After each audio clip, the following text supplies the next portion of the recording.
Hello, I'm George Williams from the Northeast Kansas Library System. I'm Christopher Brannon with the Coeur d'Alene Public Library and the Cooperative Information Network. And this is another one of our videos about how to do crazy stuff with Koha. And once again, we're talking about SQL, how to write better reports. And I'm on the screen now. You'll see the koha-US homepage. And you can find all of these videos under Learn from koha-US. We click on that. And there's a link here that says koha-US videos and takes you down to the bottom of the page where there's a whole stack of these videos. I don't know. I just want to mention, I was looking at the videos the other day and I was realizing how many people have been viewing these videos, and I just want to say thank you to everybody that's been keeping up with them. We appreciate the viewership, and we hope that we're providing information that is helpful. And also, I want to throw out the suggestion, if there's something that you would like to learn about that we can do a video on, please shoot an email our way, and we'll see what we can do. And even better, if there's something that you wanted us to do a video about that you want to help us do a video about, we're happy to have guests. Absolutely. We'd love it if somebody said, hey, I want to come on and show you guys how to do something. That'd be awesome. I don't know who's watching these either. I can guarantee it's not my family. When we turn on the Roku and I flip onto YouTube or something and they see one of these videos, they go, no, turn it off. They're so boring. They have absolutely no interest in how this stuff works. Well, maybe if you mention them in the videos. Oh, that'd be even worse. I can't believe you said my name on YouTube. Oh my God, knock it off, Dad. And that'd be my 21-year-old. All right, so George, what do we have for today? Today I'm going to talk about subqueries is kind of the focus, but there's a couple of other things that go into this that I think could be useful. A couple of ways that I play with dates. And I've got a report that you can download from Mana that can give you some cool date formulas to work with that can be really useful. Cool. Looking forward to seeing that.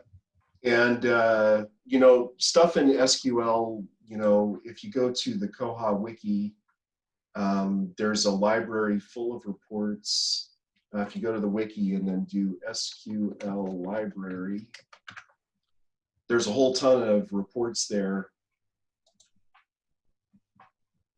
And it starts off with a big section on tips, how to avoid errors, notes for single branch libraries, how to embed links, how to query mark, all this good stuff. And we're going to do some of that today because part of what I'm going to talk about will be runtime parameters. Okay. Because there are ways to get dates that are easy and there are ways to get dates that are hard. And there are a couple of important tricks with dates. So let me flip over, and I wrote a whole bunch of reports and I stuck them on my system. I'm doing this on my system today because there isn't enough data in the koha-US demo site to do a really good report like this. This report will just give us a lot of stuff. So, okay. So first I'm going to open this in a new window and let it run. And so this is a simple report for circulation statistics. And I've got results. And if I show the SQL, what I've got going on here is I'm getting the branch from statistics branch. From the statistics table, I'm getting the branch. And then I'm counting the lines, I'm counting the different date time entries, and I'm calling that column checkout plus renewal. And in order to make sure I'm getting checkouts and renewals, I've got statistic type equals issue and statistic type equals renew. So I'm just getting the checkout and renewals, I'm just counting those. And I've got hard coded into this report, I'm saying, give me the dates, give me the things between October 1st this year and November 1st this year. Okay.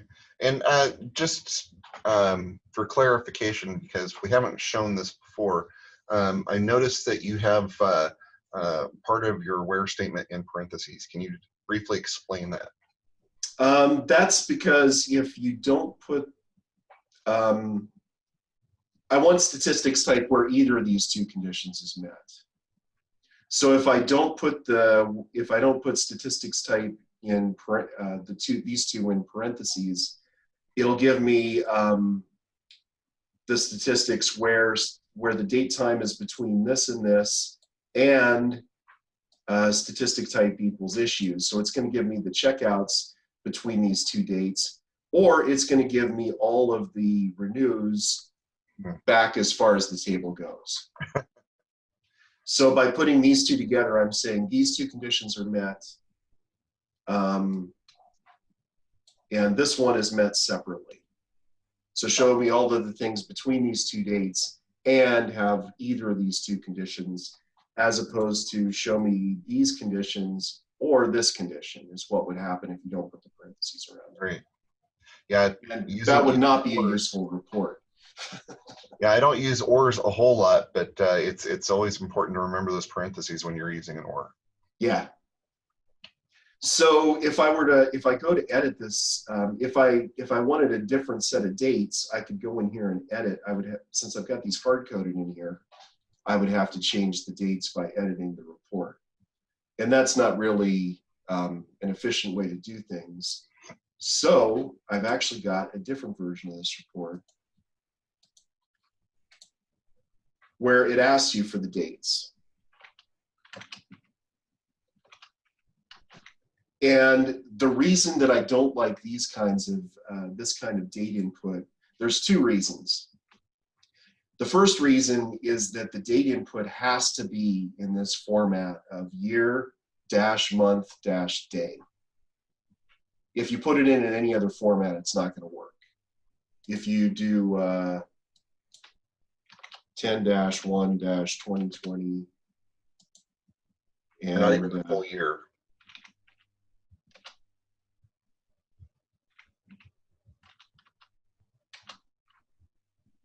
Yeah. It's going to fail, or at least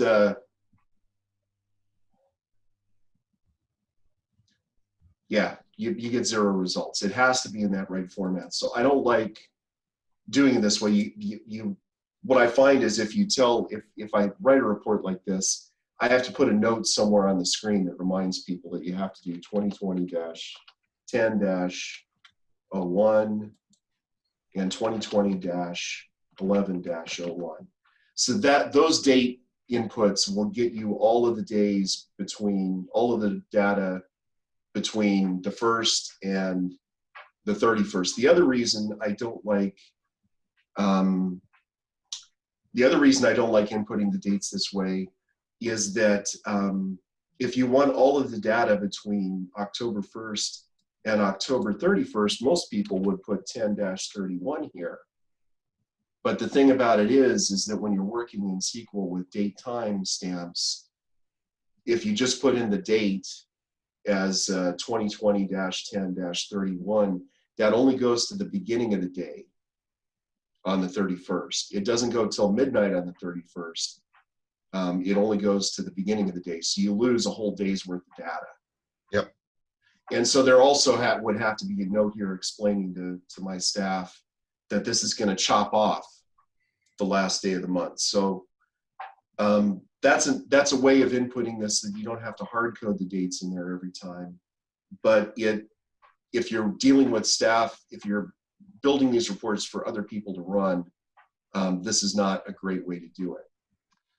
I really appreciated when Koha added the date picker. Yeah, and that's my next demo. The date picker, I have some jQuery running on my system that always puts today's date in any boxes when you're running a report. Because I have some reports where people will go to run the report and they'll forget to put a date in there, and they call me and they say, how come I got a how come I get an error when I run the report? Well, did you put a date in? Well, no, I didn't think I had to because I wanted it all. So I have some jQuery there that just plugs a date in there automatically. But with the date picker, instead of typing in a date, you can go to the calendar and pick the dates you want. The issue with this again, though, is that you have to remember that if you choose like October 1st to October 31st, you're still going to lose that whole day's worth of data. You still have to choose. Now, is it you or is it the date picker that reformatted the date? It's the date picker that reformats the date. That's kind of funny too, because you know you get used to entering the date with the year first and with hyphens, and the date picker formats it a completely different way. Well, and I got something not working right in here because it's not giving me a result.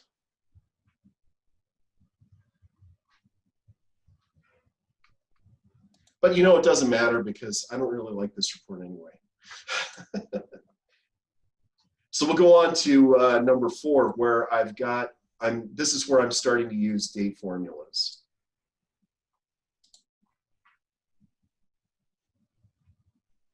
This is where I'm starting to use pieces of SQL to set a date. Because you can do, let me show you what I've got here. What I'm doing here is I'm saying statistics, it's the same report, except when we get to the year, I'm using some SQL to say, just give me the month from the date time on this line, and give me the year from the date time on this line. And then I've hard-coded in a 10 for the month and a 2020 for the year. So by going month, statistics, date time, all it's getting out of that date time is the number 10. And by doing year, statistics, date time, all it's getting out of that date time is the year. And then I'm telling it to look for the ones where the month is 10 and the date and the year is 2020. But that's got the same problem as that early one, is if I want to change it, I've got to go in there and hard code it again. Right.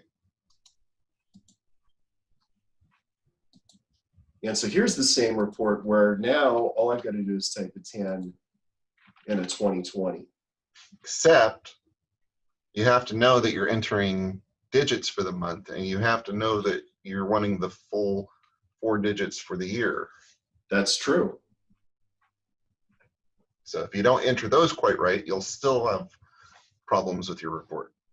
One of my predecessors here, I don't have an example of this, but what they did is they created a list of authorized values for month and another list for year, so that you can create a drop down. Nice. For month and year. I think that's too complicated, quite honestly. And plus, when you run out of years, you're going to have to go and... Yeah, every year you got to go in and update it. I still update it because there's still some people that like those reports. But every year I don't put any dates. I don't put any years in the future in there because that would confuse them too. How come I don't get a result when I run this for 2021? Well, it's because it's not 2021 yet.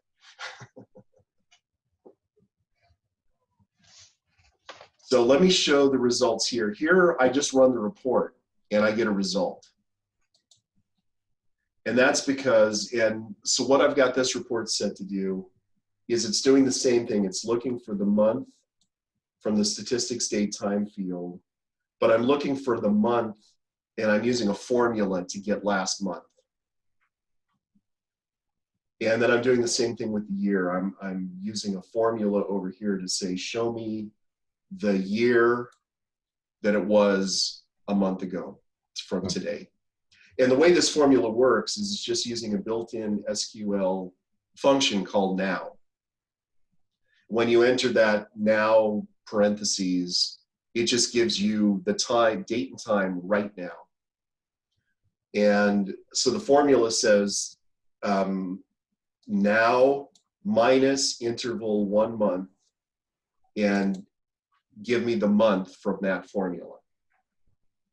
So if I run this, it's saying show me now minus a month as a 2-digit number.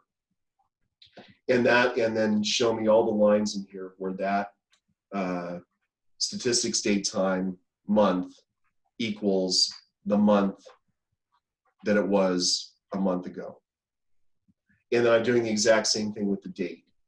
Show me the year from now minus a month. That way, if I run this in January, it's not looking, it's not, it's getting the year from last month. Cool.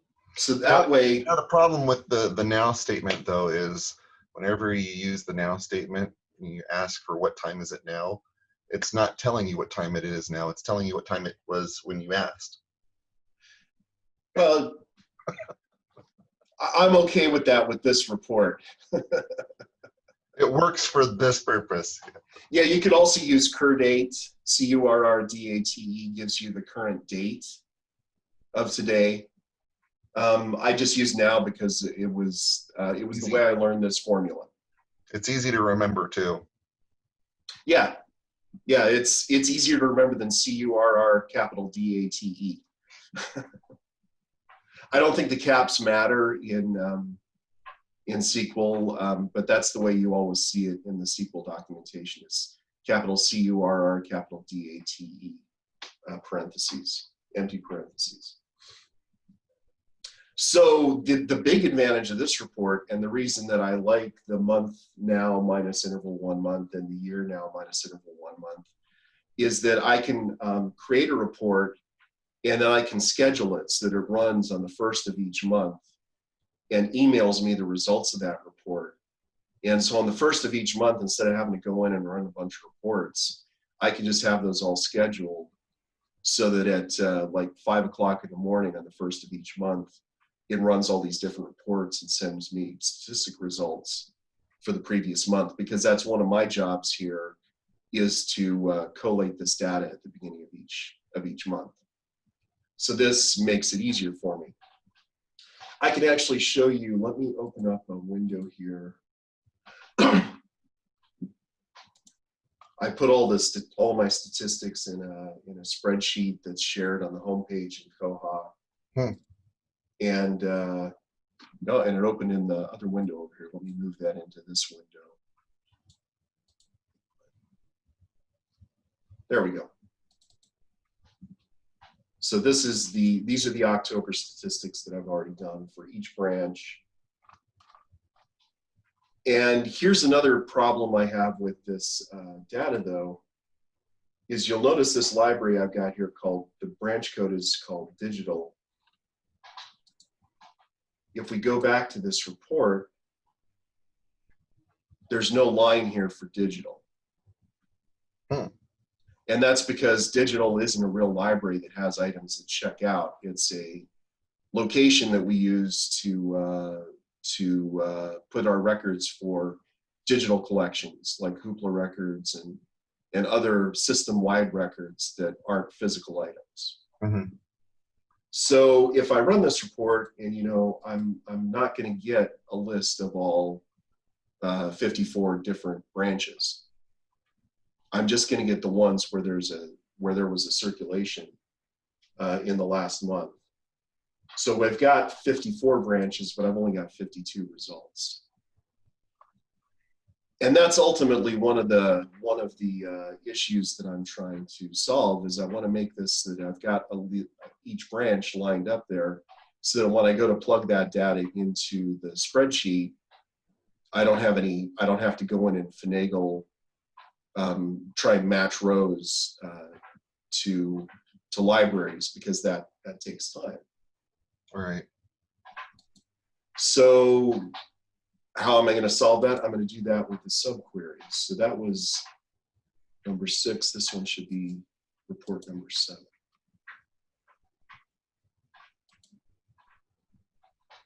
So since I'm doing a subquery, this report's going to take just a hair longer to run, but it is going to get me all of the different branches. Well, maybe that wasn't the step that I had lined up next. Oh, actually, this in this one, what I've got added in here is I've switched over to branch names. I'm Ah, getting this report set up so that because next year I want to start using the branch names instead of the codes in that data that I output every month. And so what I've got here is instead of getting the branch code from the statistics table, I've joined the branches table to this table so that I'm getting the branch name, and then I'm showing me the branch name every time the branch in the statistics table matches the branch name in the branch table. nice. So the next step, actually adding the subqueries, that's step number 8. And that's going to get me the results where there's a 0 checkout in this table. And that's where we have digital content. Shows up here with a blank space. And I've got 54 results. So I've got a result for each library in my system. And so let me show you how that works. And I usually don't format the SQL this way, but I've got it broken up so we can talk about each individual subquery. Okay. So what I've done here is this branches in all caps with 2 S's at the end. That's not a real table in Koha. That is this table that I've created in this select here. It's the subquery. It's the first subquery here. So I'm getting the branch name every time I find, I'm saying give me branches.branch name from this table that I create, and the table is select branches branch code from branch name, or select branches branch code and branches branch name from branches, and it's calling that a new table. It's giving that a new name, which is branches with 2 S's in all caps. So that's where the branch name is coming from. That's in this final result. Interesting. I didn't know that subquery, that you didn't have to use the word as in front of the name of the subquery. I've never used as. I always have. It works either way, but it's It interesting. seems to. I didn't know you could drop it. I didn't know you could use as. So I'm getting the branch name from this subquery here. And then I've got another subquery here that I'm joining these branches and my other one called checkouts and renewals. I'm joining those here. So essentially I've got that first query, that first SQL that I did where I've got statistics branch and I'm counting the rows in that table. And I'm limiting it to the month, to last month, where the statistic type is issue or renew. And I'm calling that a separate table called checkout and renewals. And because it's a left join, it's going to show me all the rows from branches plus all of the rows from this new checkouts and renewals subquery where they match. So it's going to fill in it's going to give me those blank spaces where there's no result. Which is how I end up with, let me pop this open and show all 54 rows. There is our digital library, and we have a library in Lewisburg that isn't a full member of our system. They only work with us together on our Hoopla digital books. And so they never have any checkouts either. But this way I can get all the data I need for checkouts in this table. And I don't have to copy, and when I'm copying and pasting this data into that big spreadsheet, I don't have to go, okay, now I need to get these here, and then I need to skip a row and then put these in here. I can just copy and paste. I can download this as a comma separated value sheet and then paste it all in one simple step. So, okay. I like that it's including everything that you want in there. I'm one of the OCD people that says I can't stand when a line is left blank. Do you ever address something like that? That's actually something that we're going to talk about in the future. It's called, there's a function that we could use to do that called koha-US. And I can plug it in here and show you what it looks like real quickly. Yeah, so I've got this data here is called checkouts and renewals, is getting this data from here. If I do koha-US and wrap this with some parentheses,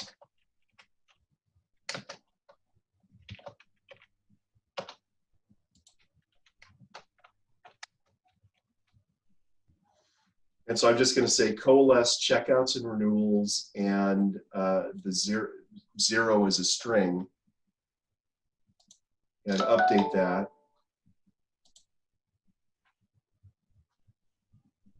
And I hope I'm doing this right. And this report takes a second or two to run because it's a more complicated report. There you'll see digital content now has 0. Nice. I've always used the if statement for that, but yeah, that works great too. Yeah, if then would work also. You could say if this is blank or null, then 0. Put in a 0, otherwise just leave in the data. Yeah. So there's 2 ways. There's more than, it seems like there's another way to do it too. Koha-US works. There's another way that I can't remember the SQL function. But I'm going to show koha-US in probably next week. So I'll have a little bit more to say about that because there's other things you can do with koha-US. So let's move on to number 9. Number 9, I take it a step further. So the first report gives us the branch name and it gives us the total checkouts. We could do another subquery that just looks for one item type or maybe a group of item types. Or we could do one collection code or a group of collection codes in a separate subquery. And then we get something like this where we've got a column for checkouts and renewals total, and another column here for checkout and renewals where it's just the book item type. And let me show this code and show you what that looks like. So here I'm doing the same thing. I'm getting branches.